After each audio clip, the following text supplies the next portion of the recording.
Support for Digging Deeper comes from the Penn State Alumni Association, connecting alumni to the university and to each other. The Alumni Association is powered by pride. Learn more at alumni.psu.edu. And from viewers like you, thank you.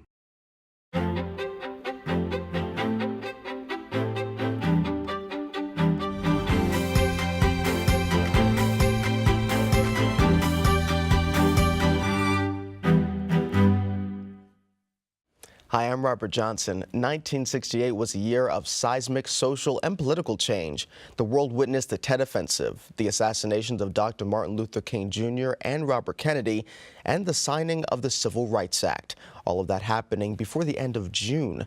This pivotal year in American history is now the subject of a new course at Penn State. And this edition of Digging Deeper, Penn State President Eric Barron discusses 1968 and the effort to dissect its impact using a unique educational approach. Joining him, Paul C. Taylor, Associate Dean of the College of Liberal Arts, and Michael Kulikowski, Head of the Department of History. So Michael and Paul, thank you so much for joining me. Thank you. Here we have a class, 1968. I was 17 in 1968, and so I remember a lot of it, but why did you pick taking a class that's just focused on 1968? Paul, maybe you want to? Sure, I'll start. So the first thing to say is, of course, that 1968 is an extraordinarily profound year. A great many important and complicated things happened. People continue to go back to that year to sort of reflect on it and its meaning. We see that now in the mass media. Washington Post has a series, USA Today, New York Times. And so 68 is important, right? That fact allowed us to bring together a handful of initiatives that are already unfolding in the College of the Liberal Arts.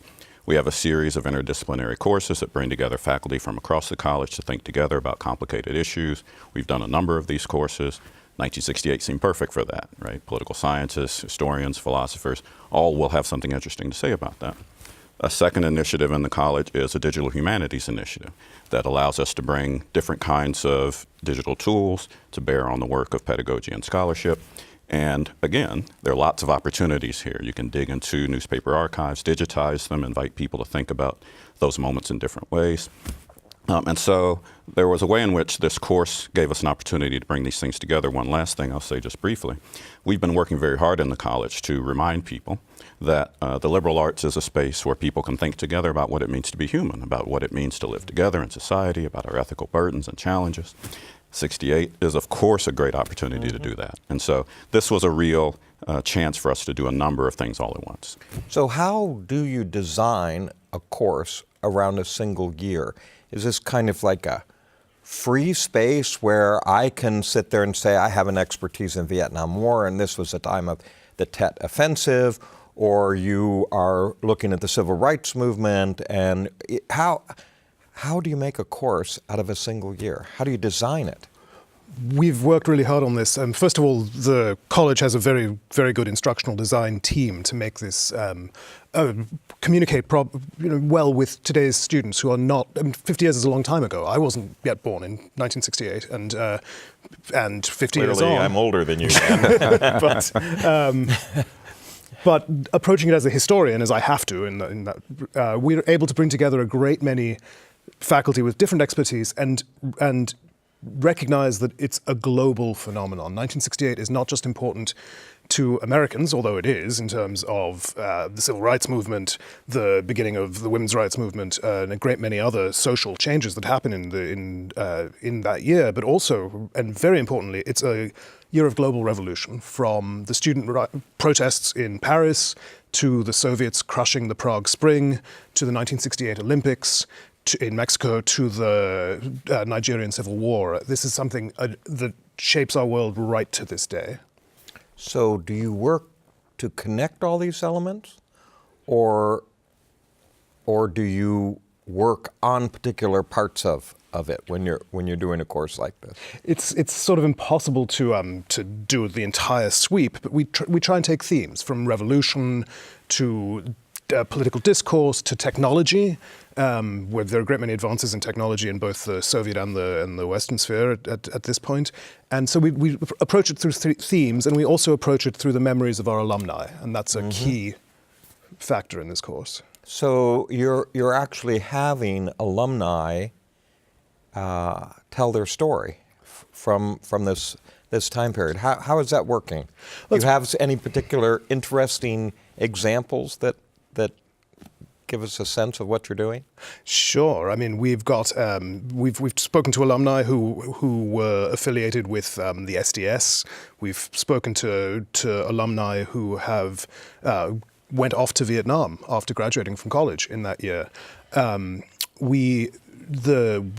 We've spoken to alumni who are deeply involved in the music of 1968, which is, of course, an incredibly important part of it. But really, it's the pedagogic side of speaking to alumni that is the great thing here, because our students in this course are getting the opportunity to learn how to do oral history, how to take the techniques of speaking to a living person and record their memories and make sense of them. And they're working with alumni very closely to harvest these memories and create an archive that's going to live forever. May I say a word about the alumni piece? Yeah, please.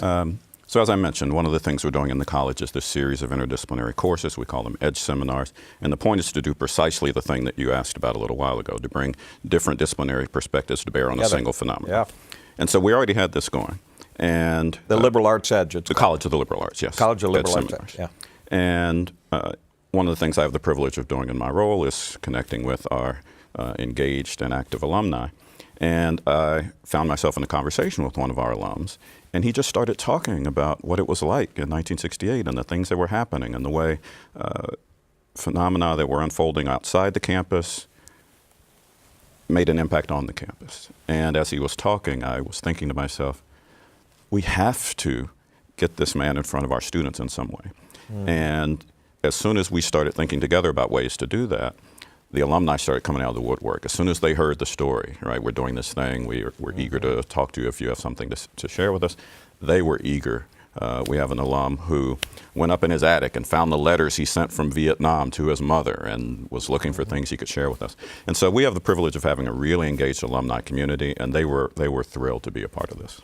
So we're going to see this as something that the college does more of, and maybe the university should be thinking about in different ways, have a different way to connect to alumni and make their stories last? Well, we are trying in lots of ways to do this. In some ways, this is an experiment. I'm grateful to Michael and his unit for being willing to run the experiment with us. But yeah, we're always trying to find ways to reach out to alums. This one got traction, and we're thrilled for that. And we're looking for ways to do more of it. We tried other things before. They worked to some degree, not as well as this. We had a Trump course, and we had alums who participated in the course remotely via technology. Didn't go quite as well as this, just for boring logistical reasons. But we're always trying to find new ways to do that. We are going to run the course back in the fall, because 1968 will still be 50 years ago in the fall of 2018. And so there will be another opportunity to refine this model, to experiment with new ways to engage alums, and maybe it will generate something we can continue to do going forward. Yeah, go ahead. Oh, no, well, and also we're working with the library, and the students, the library is putting on a special exhibit on 1968, including some of the documents that alums have shared with us. And then we're going to be retaining an archive of these interviews, and we're going to, with the alumni's permission, share them in various ways and create other iterations of this course so that it can last really indefinitely, I should. So it's a complete aside, but one of the things I love about our library is they look at something like this going on and they go searching through what they have and set up something. It is such an advantage when you're having an interesting class like this. So Paul, you mentioned the modern day. So in this course and in everyone's thinking, are we pulling themes that connect to the students, that connects 1968 with things that are happening today? I desperately hope so. I'll say a little bit and then I'll defer to Michael because his unit is running the course. Yeah. But one of the reasons we were eager to do this is that, and I'll defer to Michael if he wants to correct me on this, being the card-carrying historian that he is, when we look back at historical moments, that's always about us, right? We're telling a story about that moment in a way that allows us to navigate the present moment and hopefully the future productively, more productively rather than less. And so it's inevitable that we will look back at this moment through contemporary lenses. And one of the reasons we wanted to run the course was to give our students an opportunity to do that. The sort of the clearest through line, or the clearest connection, is just that that was a moment of profound political turmoil and upheaval and conflict. We seem to be going through something very similar. Yeah. So if nothing else, there's that connection. But Michael may have more to say about this. I think it's very important that historians, professional historians, try very hard not to bring their present concerns to their study of the past. I mean, this is part of what we're trained to do. But the fact of the matter is that all of us, as citizens, as human beings, view the past through the lens of the present. And one of the things we're trying to do here is actually educate students and the larger community on the way in which many of the social issues that we continue to confront to this day, in terms of gender politics, in terms of civil rights, in terms of political divides between right and left, actually have their roots in the revolutionary upheaval around the Vietnam War, or around the rise of the New Left and of the New Right in the 60s. It's the year of the William Buckley, Gore Vidal debates, which we're going to talk about, and which still resonate to this day. And so it's a way in which students can come to realize that not only some of the problems they confront as people have analogues in 1968, but also some of the problems that we as a society face today are directly rooted in the social changes of the 60s. Do you pick particular examples when you do that have that connection so they see it, or do you think the students catch this right away? I think we have really superb students in this class, and in general, but in this class, and I think they're picking up the connections between the political, in particular, I think the political discourse, the styles of political discourse from both conservative and more liberal students. They can see the analogues here, and we've tried to pick issues that will resonate, issues about gender roles, issues about various other forms of stress that they face. Do you see that as history coming alive for many students? Yeah. Since you're trained not to have the personal and the... No, it's very important. I think the thing that historians love to do is to make history come alive on its own terms, right? And so that on the one hand, you've got an echo of your own present, that you're looking at the past. On the other side, though, you're trying really hard to make history speak on its own terms. And one of the things, of course, we've talked to these alumni, all of the ways in which Penn State was different in 1968. So it comes alive in its own terms. The fact that there were no co-ed dormitories, the fact that women students had curfews, the fact that any number of other changes to the campus, which has grown enormously, and State College is very different. And these experiences, students have really resonated with how far this community has come, but also can see it, now through the eyes of the alumni as having been a different place, alive on its own terms. So may I pick up on that briefly? Absolutely. So it's extraordinarily important that that history be brought to life in this way. But one of the lucky side effects of this is also that the present gets more resonance and depth, right? And so that becomes particularly evident in encounters with contemporary issues and problems that have clear analogs in 1968. For example, one of the themes that's running through the course is a study of the connections between sports and political activism. Yeah. Right. Well, as it happens, the president has given us an occasion to think about this with Colin Kaepernick and other kinds of things.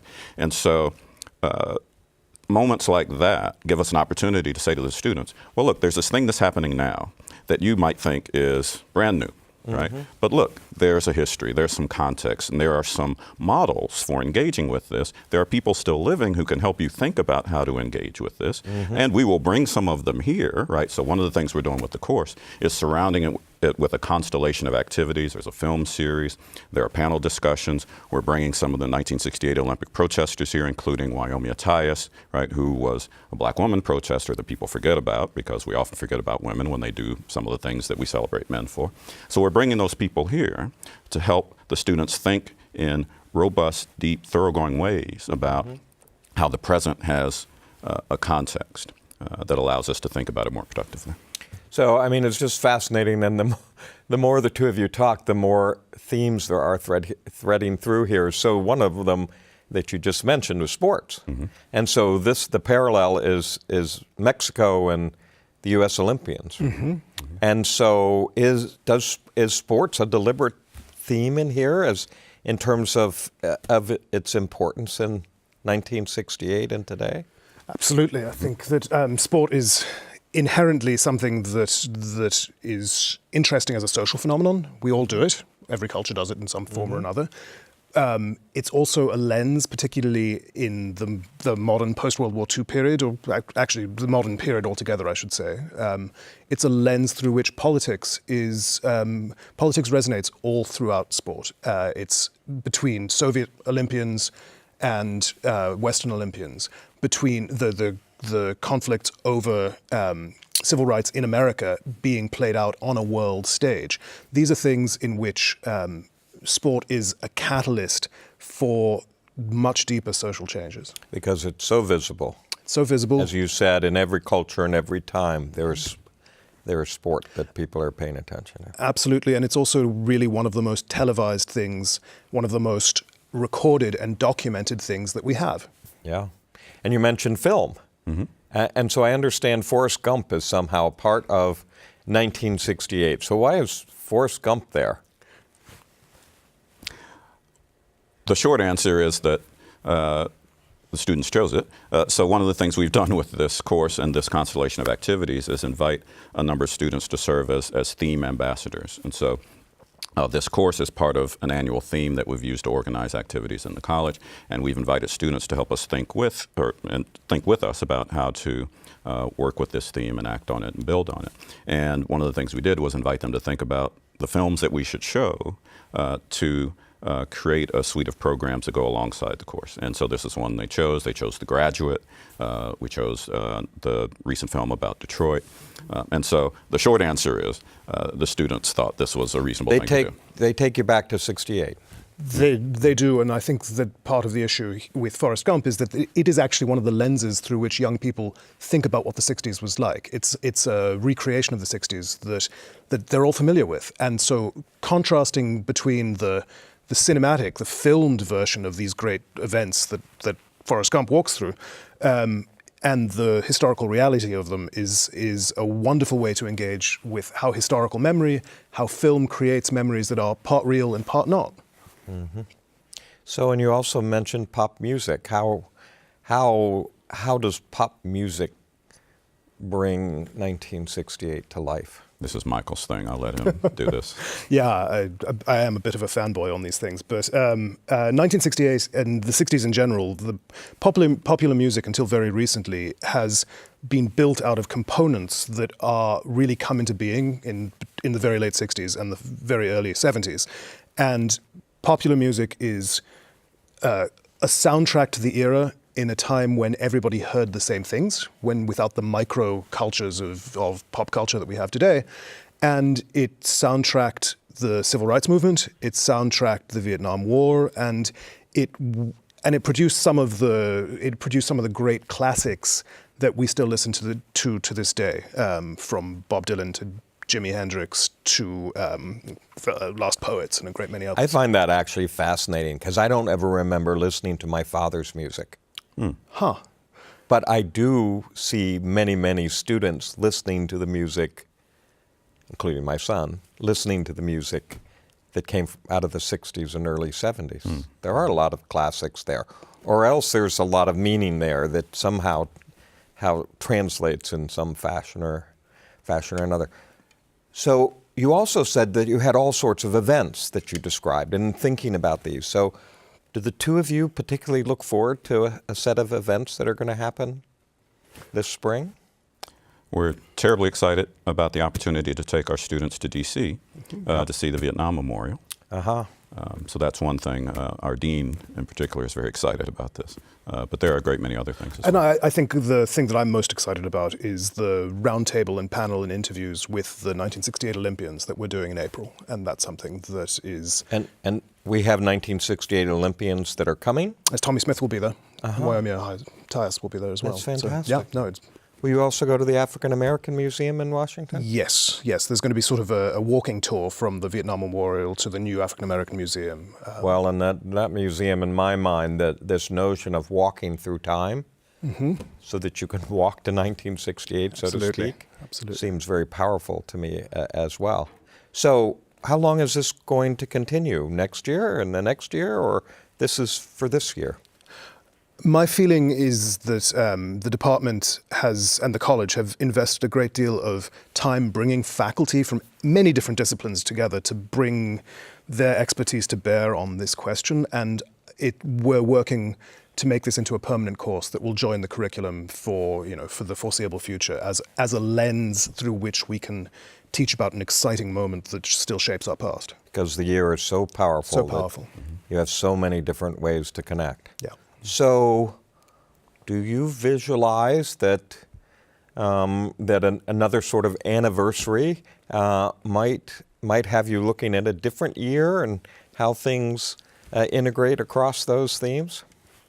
I have flirted with the idea of having a running window. So we just have a 50-year course. And so in 2020, we'll do 1970. That's one possibility. Would be interesting. Maybe not the same, but powerful anyway. Well, I really think this is exciting. And I think it tells you the power of the liberal arts, too, in the education. So thank you both so much for being here. I'm going to have to watch for some of those events myself. Please do. Thank you for the chance to talk about it. Thanks. Dr. Barron, very fascinating conversation about such an interesting year. Was, yeah. Yeah, so some students will say, you know what, I've read the history books, I know about MLK and Robert Kennedy. Why do you say that it would be really important for them to take this class? Well, I think there are a lot of different reasons. And one of the ones that impressed me the most in this discussion is that we see individual pieces of it and how profoundly important it was. The assassination of two individuals that had captured the minds and hearts of so many people in this country. But it was also a very important time in Vietnam, in the Tet Offensive, and as I said, in the Soviets putting down a rebellion, and in terms of what athletes were doing in music was happening. So many different events and characteristics, and they were in many ways tied together. And so I don't think very few people put together all of these different world events and think in terms of rebellion, or look at it in terms of pop culture, or any of these other themes. So putting it all together, it's much more powerful, I think. Great to hear. And switching gears just a little bit, Happy Valley LaunchBox, PNC donated $1 million. Penn State matched that donation, making it a total of $2 million. And for those who don't know, can you explain Happy Valley LaunchBox a little bit? And also, please talk about how it will help expand economic growth here in the state of Pennsylvania. So we set about with this idea that we should be taking this intellectual property of the university and facilitate its entry into the marketplace. And this was a way to promote job creation and create successful careers. We wanted it to be a part of the community, so the LaunchBox is in the community. We wanted it to be accessible to students, for them to have opportunity. There's legal aid there's boot camp classes. So this becomes a partnership between the university, all of its elements, the community, all focused on economic development. We started this with seed grants for 3 years, a small amount of money. There's 17 across the Commonwealth. And the next step in this was to watch how successful they were going to become. And if successful, how do we make them permanent?